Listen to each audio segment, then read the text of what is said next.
ìgboro ti dàrú, ìgboro ti dàrú.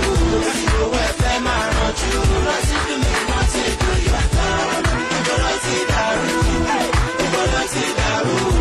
Owó ẹ̀fẹ́ máa rànjú, rántí fún mi rántí ìlú Ìbàdàn.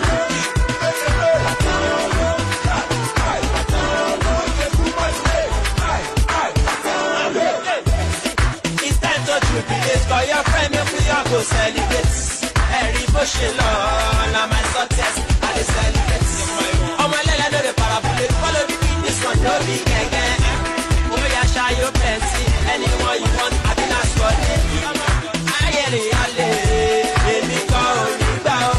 See the way you dey wine up, baby, come to control.